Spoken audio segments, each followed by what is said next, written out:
Where is it? I know you were the last one in here last night. I don't know what you're talking about, ma'am. You know, there's a specific kind of silence that hangs over a corporate boardroom at 2 a.m. It's heavy. It smells like stale coffee and high-stakes anxiety. And it's usually the sound of a billion-dollar empire holding its breath right before it collapses. I was standing in the shadows of the executive suite of Vance Dynamics, pushing a wide dust mop across marble floors that cost more than my entire childhood home. Just listening to the sound of Elena Vance unraveling. She was pacing, her heels clicking a frantic, staccato rhythm against the stone, muttering to herself while staring down the only thing in the room, that she couldn't control a massive, black iron safe that sat in the corner like a brooding gargoyle. It was ugly, ancient, and completely out of place in her world of glass walls and fiber optic data, a relic her father had left behind that was currently holding the future of her company hostage. "If you can crack this thing," she said, her voice sharp and brittle, snapping at nobody in particular because she thought she was alone. "I swear to God, I'll marry you." She didn't mean it. Of course it was the kind of desperate, sarcastic prayer people throw out into the universe when they've tried everything else. But I stopped mopping. I shouldn't have. The smart play for a guy like me is to stay invisible, keep my head down, and collect the paycheck that keeps the lights on for my little girl, Lily. But something about the way she looked at that safe, like it was a monster eating her alive, it triggered an itch I hadn't scratched in 5 years. I'm Jack, by the way, and on paper, I'm just the guy who empties the trash bins on the 50th floor. A ghost in a gray jumpsuit, but ghosts have histories too. And mine was buried under layers of grief and grease. "It's not a door you force, Ms. Vance," I said, my voice sounding rusty in the quiet room. "It's a conversation you have to win." Elena spun around so fast she nearly tripped, her eyes wide, looking at me like the office furniture had just started speaking Latin. She blinked, processing the sight of her janitor leaning on a mop handle, staring at her nightmare with a calm that clearly unsettled her. "Excuse me," she asked, her tone shifting from shock to that icy, defensive armor CEOs wear. "Did you say something?" "The safe," I said, nodding toward the black iron beast. "You're trying to drill the sidebar, but that's a Kincaid 400 prototype. It has glass relockers. You drill that spot, the glass shatters, the auxiliary bolts fire, and that thing stays shut until the heat death of the universe." She stared at me, really stared at me, for a long, uncomfortable minute, waiting for the punchline, waiting for me to ask for a tip or apologize. But I just stood there, looking at the safe, feeling that old, familiar hum in my fingertips, the phantom sensation of tumblers falling into place. "And I suppose," she said, a smirk curling the corner of her mouth, "that you're an expert on rare industrial safes between scrubbing toilets." "I read a lot," I lied, keeping my face blank. Then I turned back to my mop, the moment over, the mask back in place. "Trash is clear, Ms. Vance. Have a good night." I walked out, feeling her eyes drilling into my back, and I knew I had made a mistake, a small slip, a crack in the facade I'd built to protect myself and Lily from a world that had already taken too much from us. But the next night, the itch was still there, worse this time. I was cleaning under her desk when I saw the blueprints her high-priced engineering team had left behind. Garbage. All of it. Theoretical nonsense that treated the lock like a math problem instead of a mechanical organism. I grabbed a napkin from her wastebasket, pulled a cheap ballpoint pen from my pocket, and sketched. It wasn't art. It was surgery, a diagram of the internal pivot arm with a specific stress point marked, a flaw that Kincaid safes were notorious for if you knew where to look. I left it there, tucked under her keyboard, a silent correction from the ghost in the hallway. The next morning, the summons came not from security, but from her personal assistant, a nervous kid named Eric who looked at me like I was a bomb he had to transport. "She wants to see you," he squeaked. Now, when I walked into her office, Elena wasn't pacing. She was sitting behind her desk, the napkin smoothed out in front of her like a treasure map, and standing next to her was Marcus Sterling, the chairman of the board, a man who wore suits that cost more than my car and smiled like a shark that had just smelled blood in the water. I knew Sterling by reputation. Everyone did. He was the guy pushing to sell the company, the guy stripping it for parts, The guy who made the air in the building feel 10 degrees colder just by walking in this, Elena said, tapping the napkin without looking up. Did you draw this? I was just doodling, I said, keeping my voice low, submissive. Didn't mean to make a mess. Cut the act, she snapped, looking up, and her eyes were fierce, intelligent, and desperate. My lead engineer says this pivot point doesn't exist. I had them x-ray the mechanism an hour ago. You were right down to the millimeter. Who are you, Jack? Just a janitor, ma'am. Bulls **T. Sterling cut in, his voice smooth and oily. I had security run your file. Jack Miller. No social media, no credit history prior to 5 years ago. Work history is a black hole. You're hiding something, and frankly, I don't like mysteries in my building. I think we should terminate him now, Elena, before he steals the copper wiring. No, Elena said, holding up a hand to silence him. He stays. Leave us, Marcus. Sterling bristled, his jaw tightening, looking at me with pure disdain, the look of a man who sees people as assets or liabilities. Nothing in between. You're making a mistake, Elena. You're desperate, and it's showing. He stormed out, slamming the heavy glass door, and the silence rushed back in.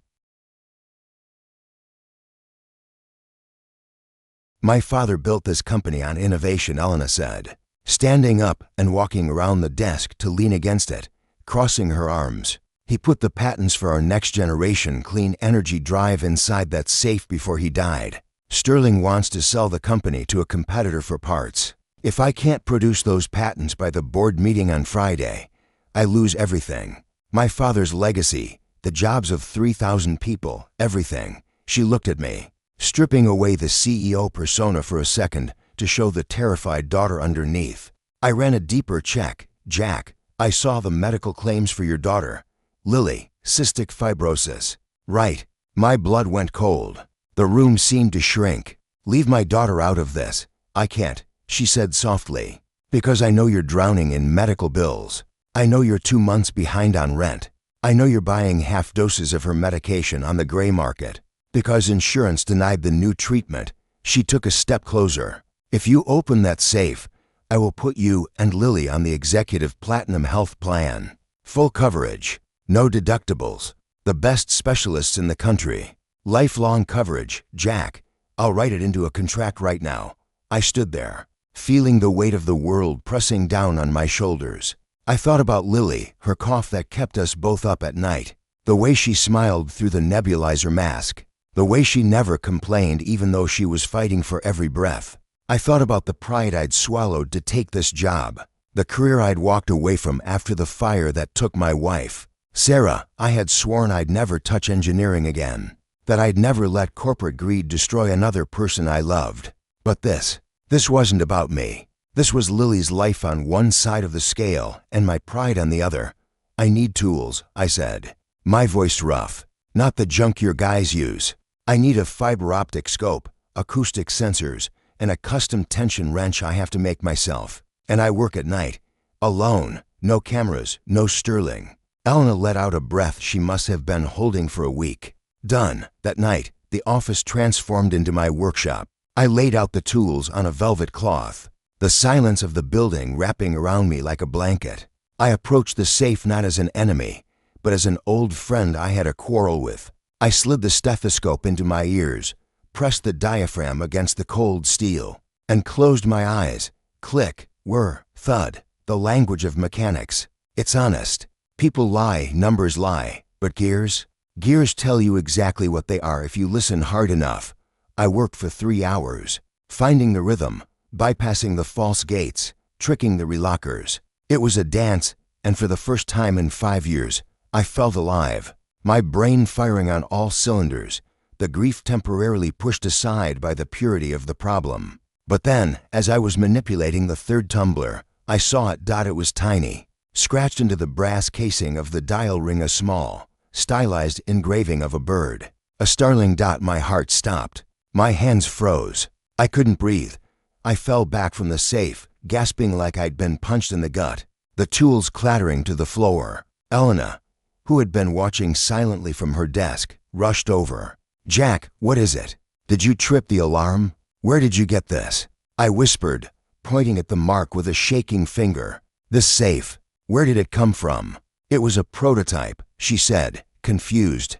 "My father commissioned it years ago from our internal R&D division. It was the last project led by his chief engineer before the lab fire." She stopped. She looked at my face, then at the bird, then back at me, the pieces falling into place.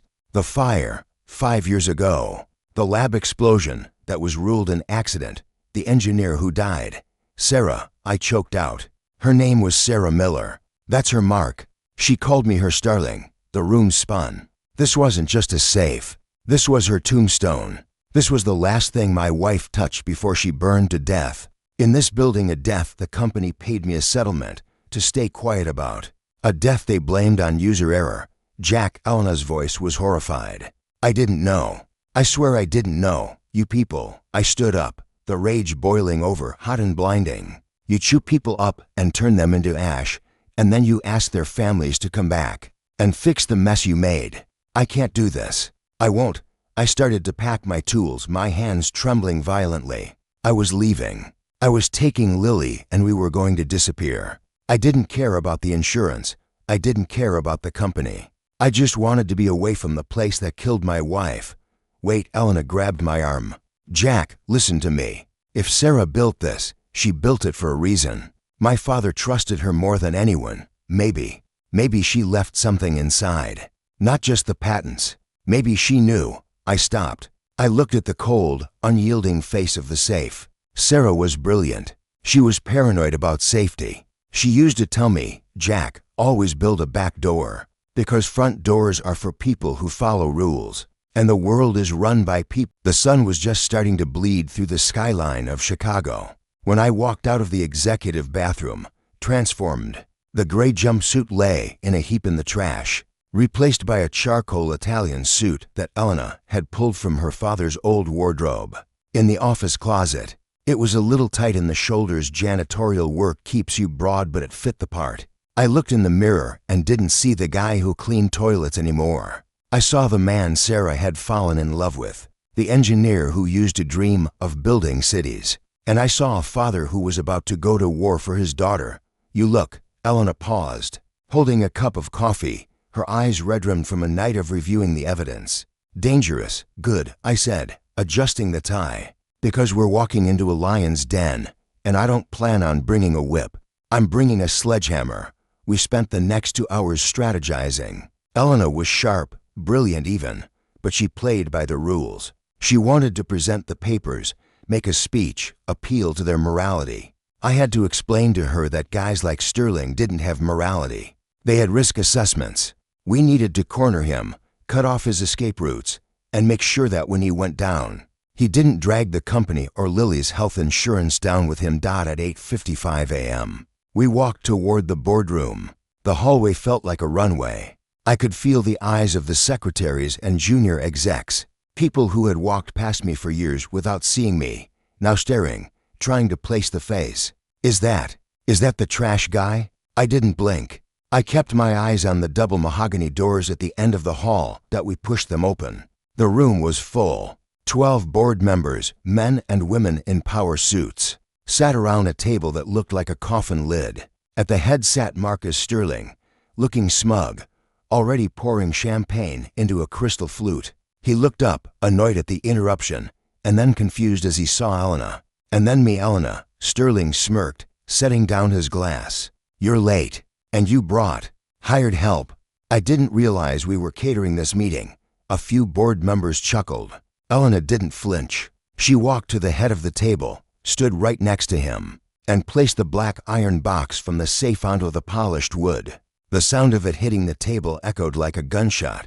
"This isn't help, Marcus," she said, her voice steady. I scolded. "This is the man who just saved your investment, and he's about to explain why you're going to resign." Effective immediately, Sterling laughed, a harsh, barking sound. "Resign? I'm holding the proxies, darling. We're selling to Oakhaven Corp at noon. The vote is a formality." "And who is this? Your bodyguard?" "I'm the guy who cleans up your messes," I said, stepping forward. I didn't shout. I kept my voice low, the way you speak to a child holding a loaded gun. "My name is Jack Miller. 5 years ago, my wife, Sarah Miller, was the lead engineer on Project Titan. She died in Lab 4. The room went deadly silent. The chuckles died. Sad story, Sterling said, waving a hand dismissively, though his eyes twitched. Tragic accident.